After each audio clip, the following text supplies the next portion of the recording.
మేము చాలా ప్రశాంతంగా మా స్టూడెంట్స్ యూనియన్ అందరం మార్చ్ చేసుకోవడానికి పోయాం. మేము స్టూడెంట్స్ క్యాంటీన్ దగ్గర స్టార్ట్ అయ్యి ఈస్ట్ క్యాంపస్ వరకు మార్చ్ చేసుకుంటూ పోయాం. బార్కేడ్లు వేసి మా మీద లాఠీ చార్జ్ చేశారు.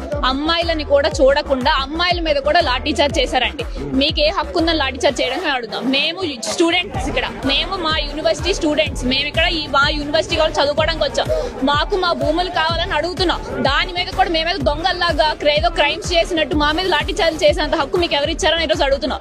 మా భూములు మాకు వెనక్కి కావాలి. ఆ భూములు మీరు కావు అని కూడా కొన్ని వార్తలు వస్తున్నాయి. రేవంత్ రెడ్డి స్వయంగా ఆయన కూడా అసెంబ్లీలో కూడా మాట్లాడారు. ఆయన ఏం మాట్లాడుతున్నారో మాకు అర్థం అవ్వట్లేదు సార్. ఫస్ట్ ఆఫ్ ఆల్ ఇక్కడ జింకలు లేవంటున్నారు, నెమలు లేవంటున్నారు. మేము రోజు చూసేది ఏంటో మాకైతే తెలియట్లేదు. మేమైతే వాటిని జింకలు నెమలని అనుకుంటున్నాం.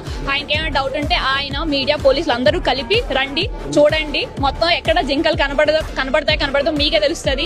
చెరువులు లేవంటున్నారు, మష్రూమ్స్ లాగా లేవంటున్నారు. ఏంటండి ఏం డెవలప్మెంట్ మీరు చేద్దాం అనుకుంటున్నారు? నాకు అర్థం కావట్లేదు. 400 ఎకరాల ఫారెస్ట్ ని మొత్తం తీసేసి మీరు ఏం డెవలప్ చేద్దాం అనుకుంటున్నారు? ఇంత పొల్యూషన్ ఉండగా ఈ 400 మన లంగ్స్ ఇక్కడ ఉంది మొత్తం సిటీ అంతటికి.